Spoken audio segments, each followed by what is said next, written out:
Hey guys, I'm Canon Shop Pro, and today we're going to review the OnePlus 2. Let's jump in. Here it is, guys, the OnePlus 2.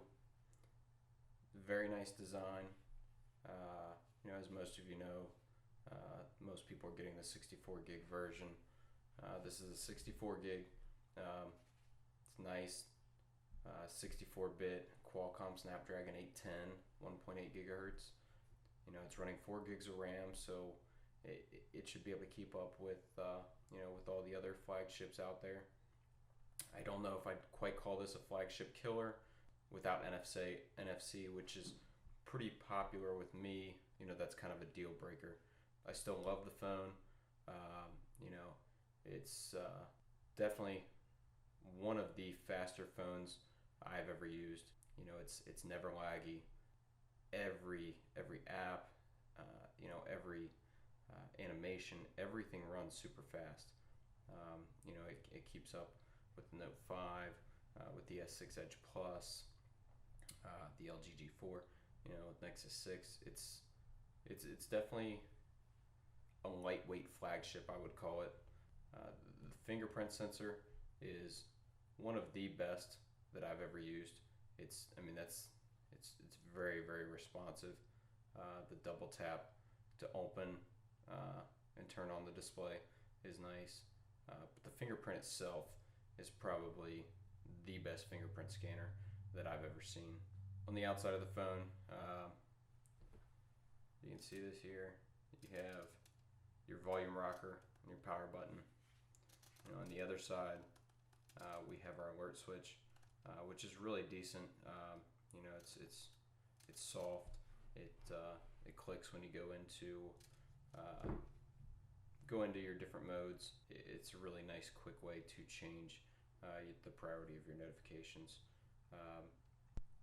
On the bottom, you've got your capacitive buttons along the bottom of the screen. You do have an option to run more of a native Android Nexus feel with on-screen keys. I chose not to do that. It's kind of a waste. Your speakers on the bottom, which right there in the middle is your USB-C. The speakers are very tinny. They're pretty crappy speakers in my mind. Just comparing this to some of the other devices I have, it's the music on the phone is not even worth listening to. Once you plug in your headphones up top here, it does make it a lot better. It's got a really good headphone driver in it. It really has a lot of good sound quality in the headphones. However, the build quality is great. Very, very nice phone. With it, you're going to get a little bit bigger than normal power block. It's just about the same size, but a little bit bigger than the Samsung versions. The power cord is really nice. You can see your USB end is reversible. It's really handy. Not a big deal with most people. And then your USB Type-C.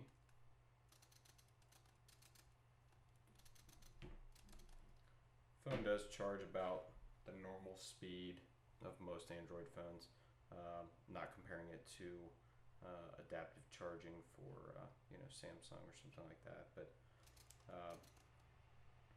with it, I also purchased an adapter to go from USB Type-C to the micro USB, which is kind of handy. You don't have your actual OnePlus cable.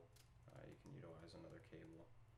However, when I was testing this, I wasn't able to get it to work with micro SD thumb drives or OTG cables, so just beware about that. I ended up transferring everything via computer. So other than that, you get a little folder with your start guide and your user guide, and that's pretty much the rest of the box. It's kind of dive into the phone a little bit. So the camera is really nice. 13 megapixels. Your front-facing camera is 5 megapixels. It shoots very well. There's not a whole lot of settings in the physical camera app. I wish there was just a little bit more to kind of compare to some of the other brand cameras. But it does shoot. It's very snappy, and it has some quick focusing. It does refocus really quickly. But as far as the settings go, and in general, the UI I'm not particularly a fan of. But it does give you the typical options: panoramas, photospheres, lens blur. In your typical camera and video, swipe right to get into your gallery. It's a good camera for what the phone is. Performance-wise, this phone's a beast. Just over 60,000 on Antutu. It's just a performance hog. It'll just run anything. Especially for mobile gamers, it does really well. The LCD screen, it's 1920 by 1080. Very nice display. However, if you're used to displays like AMOLED displays, you're going to notice that some of the colors are just not quite as rich as you're used to seeing on those other phones. It's just a variant display type, and everybody has their personal preference. To people that don't really pay attention to display, this display is going to look amazing. Even at a low pixel count of 401, it still looks great. Everything's super crisp, so it's pretty fast running just about anything.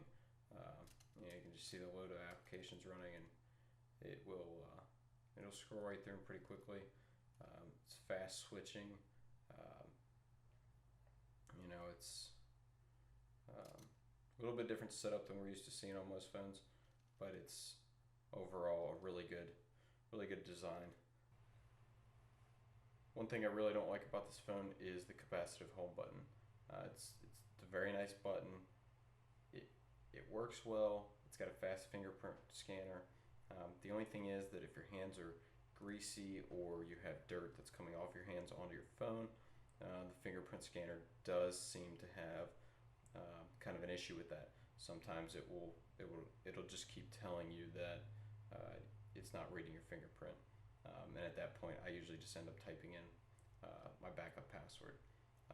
So that's one downside. The other downside is, when you're in an app and you want to quickly exit, and go back to your home screen, it does. You can see there.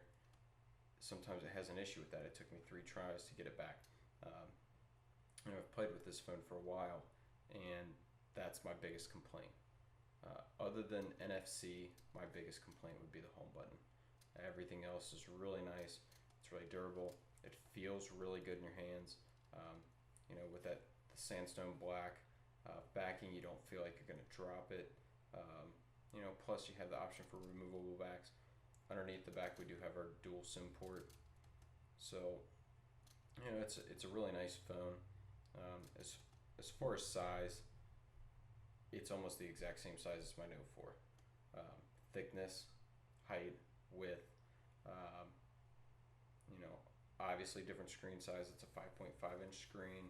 The Note 4 is a 5.7. But the actual phone overall compares really well size-wise. It is a little more comfortable to hold because that back is curved. So it does sit better in your hand than the Note 4 or some of the other bigger phones. It's kind of got a feel like an LG G4. It's got a real nice, comfortable feel to it. But other than that, there's not too much I don't like about it. It does tend to heat up a little bit when you are charging. or we've been running it for a long time. But overall, really good phone. I don't know that it's a flagship killer without NFC, which is just going to become more standard as we move along in phone technology. But overall, it is definitely a flagship, and it contends with the rest of them. I'll put a link in here to the unboxing, and I'll put all the links for the website and the OnePlus 2 reservation list, so you can get on the reservation list. This unit actually will be going on Swappa and eBay here shortly later on, so check that out. But like I said, I'm Canon Shop Pro. If you like the video, please subscribe